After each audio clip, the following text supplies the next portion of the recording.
I told you when my young son left here and went to the United States, they thought he was retarded because the way he spoke, because he had a thick,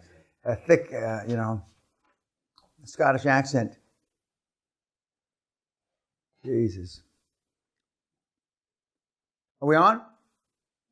Oh. Speaking of retardation, hi YouTube.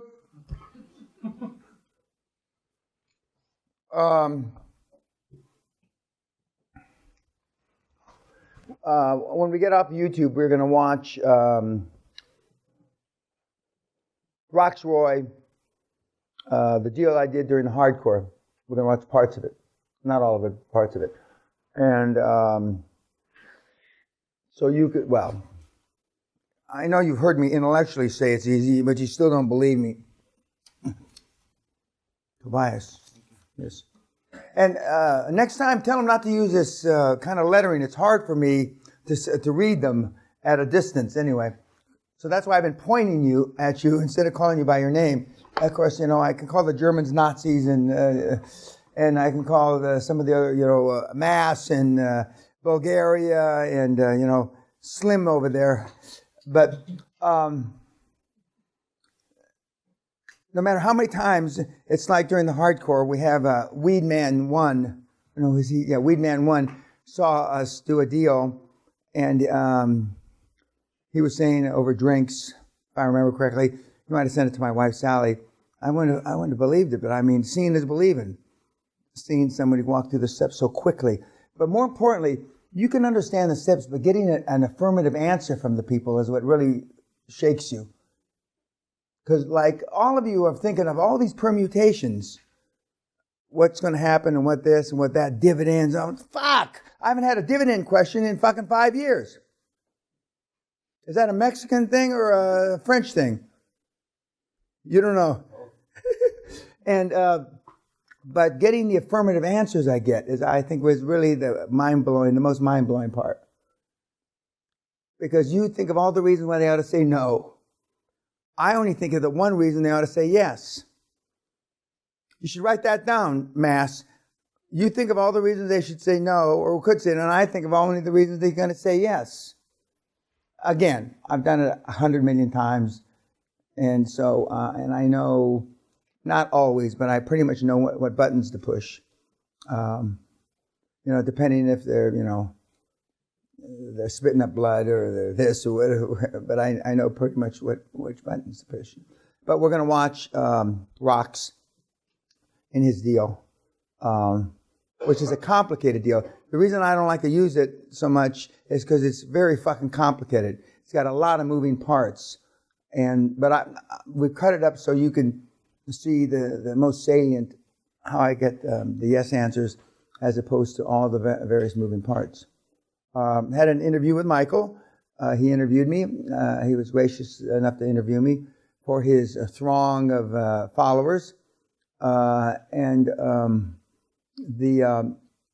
When we have kids that have been back more than once or twice, it's quite not refreshing, but it's I've heard him comment to a couple of things that this is new. We didn't do this, and from the first time he came here, I mean, it's dramatically different. Even from the second time he came here, it's dramatically different because we continue to update. We continue to get better and better and better, and the results are better. Now, in the early days, we allowed no cell phones. You couldn't talk to anybody outside the grounds here. In the very early days, we had some physical stuff that you did, but the biggest difference is you had no outside contact. We took your cell phones away if you had them, and we didn't allow you to talk to anybody. And depending on who you talked to, whether that was successful or wasn't successful. But it was a great learning experience for building the best practices and coming to the realization that I don't want you contacting each other in the outside when you leave here. Sure. Some of the templates could be translated into German. Excuse me. Say it again. Can I ask other mentees if they have the templates already translated into German? No. Google will do that for you. Google, yeah, but it's a shitty translation. I mean, it's not. No, you know, that's your pay price to action for being German. No. But the templates for the various countries that you're from will need to be translated. And no, I'm not going to translate them to the various languages. The most I did is I translated the book into Romanian, and I translated the book again into Russian, and which are free on the site. And we've always had heavy response from Romania, but now we've had a fairly significant response from Russia. We also put up a Russian landing page, and one of my Russian mentees answers some questions. But in candor, the Russians are cynics. They don't believe anything. I mean, they've got the glass is half empty, not half full. They basically think everybody's a crook. Everybody. And that's because of the background they've lived through. And they're hurting right now because of oil. They're crushed because of oil, not hurting, crushed. And I believe, and I predicted that Putin would extend an olive branch to President Trump before, when he was running, because President Putin's got to do something about the fucking economy there. He doesn't want his legacy to be, he tore the fucking guts out of Russia. Although he wants it all to come back to be the great Mother Russia again. Right now, if he left, the economy's on its ass because it's oil-based, not dissimilar to Mexico, not dissimilar to several of the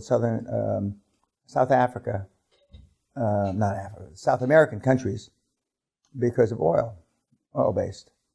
And as I told Michael in my interview, I don't see it coming back anytime soon. So, it'll be interesting to see what the oil-based countries do to restore their economy. And the bad news is you can't make these changes overnight.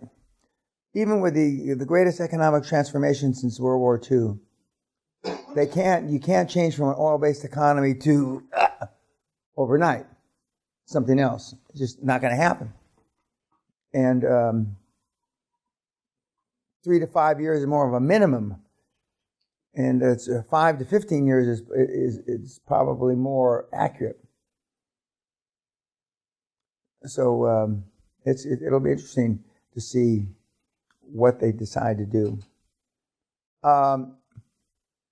Any questions from anything before we start? Let me see, with rocks, what do I have up here? I skipped this from before, but I wanted to make a point of it.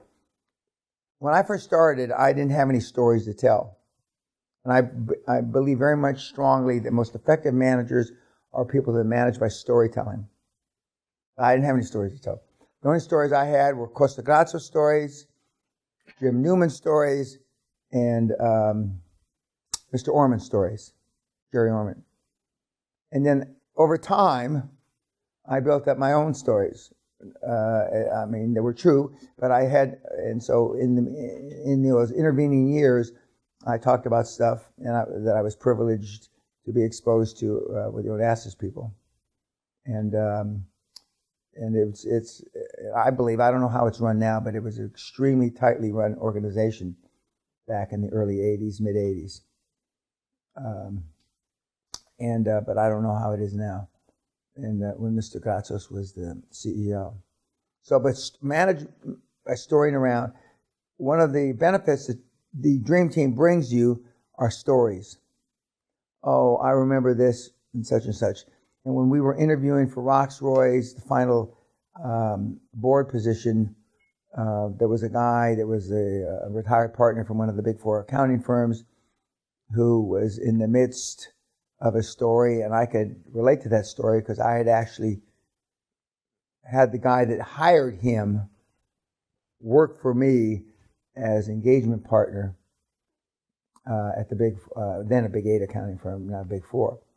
So it made a great transition. It was a great segue into that. And that's why if you don't give the information, you don't share information with your dream team, they can't help you with stories. They can't help you with relationships. When you do, and that's, I know you're apprehensive, or you're sensitive, or hesitant to lay yourself open to your dream team members because you don't want to look ignorant, stupid, whatever. But if you don't do that, then they can't help you, and then they're getting free equity for nothing. So from a selfish point of view, and again, you should be more selfish. You need to bring your dream team into the loop. Okay, YouTubers, we'll see you tonight. Thank you.